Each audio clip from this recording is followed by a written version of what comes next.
Cześć, rozpoczynamy nową serię pytania i odpowiedzi. Będę odpowiadał na Wasze pytania zebrane pod naszymi filmikami na YouTubie lub na Instagramie. Zaczynamy! Juka Goga pyta, jak wygląda sytuacja z kolczykiem typu Vertical Tragus lub Sideburn? Kiedy potrzeba go wyjąć? Czy na przykład na czas narkozy przy jakimś zabiegu operacyjnym? No niestety prawda jest taka, że trzeba do zabiegu operacyjnego, przy którym będzie podana narkoza, pozbyć się wszelkich kolczyków. Nie pomoże tutaj nawet wymiana na kolczyki akrylowe, plastikowe, retainery. Jeżeli mamy kolczyk w języku i trzeba będzie intubować, niestety to bardzo utrudnia pracę lekarzowi. Jeżeli mamy kolczyki w ciele, na przykład, nie wiem, sutki, pępek, cokolwiek, a trzeba będzie użyć respiratora, no niestety może się zdarzyć tak, że przy takim silnym uderzeniu prądu kolczyki mogą nam poparzyć ciało, a kolczyki plastikowe, akrylowe po prostu się stopią. Dlatego niestety trzeba to wszystko wyjąć przed zabiegiem operacyjnym. I tutaj jest też pewien problem, ponieważ po wszystkim no, może być duże utrudnienie z włożeniem do niektórych przekłuć kolczyków. Może się zdarzyć tak, że kanał się troszeczkę zwęzi, będzie trzeba włożyć cieńszy kolczyk, porozciągać to trochę, a czasami no niestety efekt jest taki, że trzeba będzie przekłuć to ponownie. Bardzo wdzięczny nick, Tamponix, pyta się, czy można zrobić mikrodermala typu meduza. Ja osobiście tego nie robiłem, chociaż widziałem na przykład ciki robione na mikrodermalach. Podejrzewam, że przy meduzie można byłoby wykorzystać mini dermale. Jest to ozdoba, implant jest mniejszy niż mikrodermal i mógłby się tutaj sprawdzić. Oczywiście no, najpopularniejszym sposobem jest przekłucie tych miejsc. A teraz Kasiek A pyta się, czy szkoli Pan osoby, które byłyby zainteresowane sztuką piercingu i czy na bycie piercerem ma się jakiś papierek, który gwarantuje klientom, że jest się osobą posiadającą wiedzę teoretyczną i praktyczną? Tak, od tego roku wprowadziliśmy w naszym salonie szkolenia. Uczę przekłuć podstawowych, bardziej zaawansowanych. Są to szkolenia indywidualne. Staram się nie uczyć więcej niż maksymalnie 2 osoby, bo chcę mieć kontrolę nad tym, aby to przebiegało jak najlepiej, żebym mógł zaobserwować, jak ta osoba pracuje, ewentualnie pomóc. Przy większej ilości osób bardzo ciężko jest, że tak powiem, to wszystko ogarnąć, dlatego staram się robić bardziej indywidualne szkolenia. Po zakończeniu szkolenia, trwa ono u nas podstawowe szkolenie 3 dni, otrzymujecie certyfikat ukończenia takiego szkolenia. Natomiast czy jest to papier, który pozwoli Wam rozwinąć skrzydła w jakimś studio? Nie wiem, to już kwestia będzie pracodawcy. Jest to praktycznie tylko dla Was taka informacja, że uczyliście się od kogoś, no niezręcznie mi to mówić, ale kompetentnego, który potrafi przekazać dobrą wiedzę w jak najlepszy sposób. Kolejna osoba to Flapse 1995. Cześć, mam do Ciebie pytanie, czy można się z Tobą w jakiś sposób skontaktować? Mam pewien problem z przekłuciem i miło by było, gdybyś zerknął na to okiem. Dziękuję. Oczywiście, że można się kontaktować ze mną. Można pisać do mnie poprzez mojego fanpage'a na Facebooku, ewentualnie bezpośrednio mail do naszego salonu. Bardzo ważne jest, abyście do wiadomości dodali wyraźne, kolorowe i najlepiej na zbliżeniu makro zdjęcia. Ja muszę po prostu problem zobaczyć. Jeżeli czegoś na zdjęciu nie widać, a czujecie to, powiedzmy, nie wiem, pod palcem, warto to dopisać, ale bardzo proszę, nie dzwońcie, nie opowiadajcie o problemie i nie opisujcie problemu w mailu. Prawda jest taka, że każdy posiada jakąś tam swoją fantazję. Niektórzy ludzie czasem potrafią to nawet i troszeczkę jeszcze ubarwić, żeby większy dramatyzm był w sytuacji, więc dobrze byłoby nie zderzać mojej fantazji z Waszą fantazją, bo mogą wyjść kosmiczne z tego rzeczy.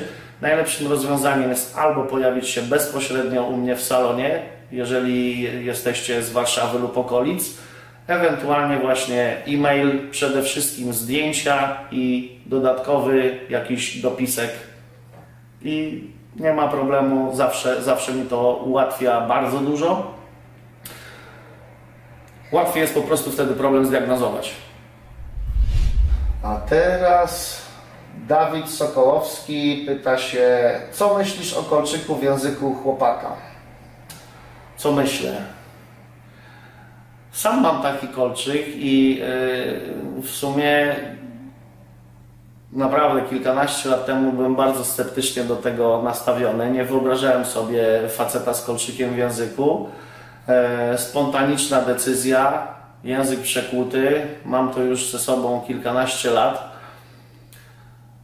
No, jeżeli podoba Ci się jakieś przekłucie, naprawdę nie zwracaj uwagi na opinie innych. Ty masz się z tym dobrze czuć, to ma się Tobie podobać i to jest Twoja decyzja. Będziesz chciał, to zrobisz.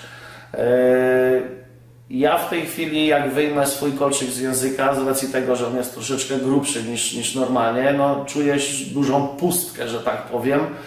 Mam wrażenie, że jakieś olbrzymie usta mi się robią i no, powiedzmy, że kolczyk w języku może się sprawdzić w jakichś tam sytuacjach. I następna osoba, Julka Godlewska. Mam takie pytanie, trochę niezwiązane z tematem. Ile goi się kolczyk w pępku i po jakim czasie można się z tym kolczykiem kąpać w jeziorze lub morzu? No pytanie w sumie jak bardziej na temat.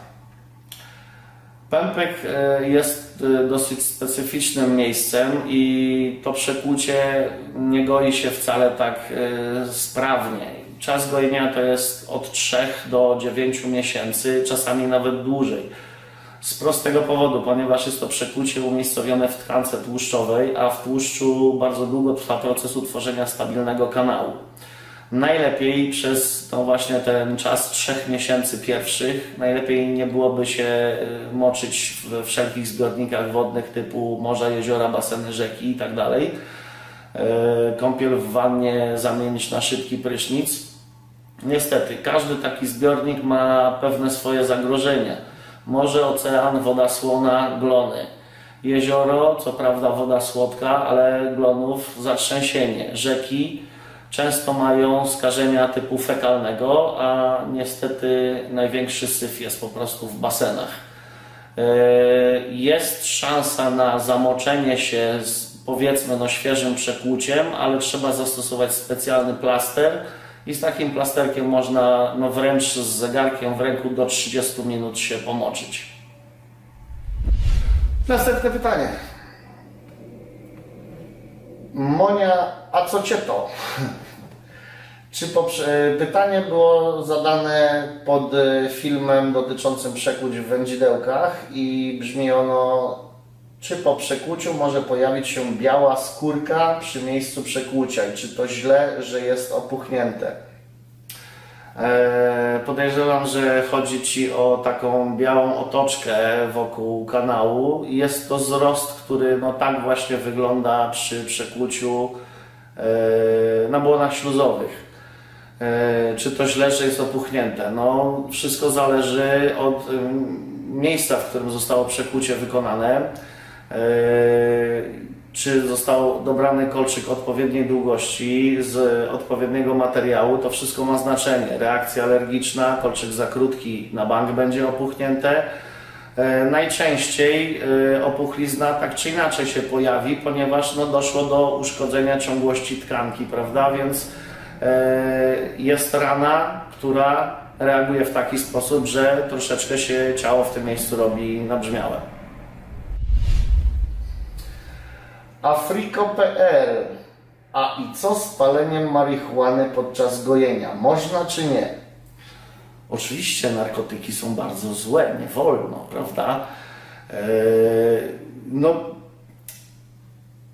Marihuana bardzo, powiedzmy, luzuje nasz punkt widzenia na wiele rzeczy. Stan może jest bardzo przyjemny, jednak powoduje rozrzedzenie krwi. więc może się to objawić bardziej obfitym krwawieniem z danego przekłucia, więc dobrze byłoby w pierwszych chociażby 2 tygodniach od przekłucia jednak troszeczkę sobie to odpuścić. I kolejne pytanie. Kasiek A. A co jeśli jest infekcja? Jak sobie z nią radzić?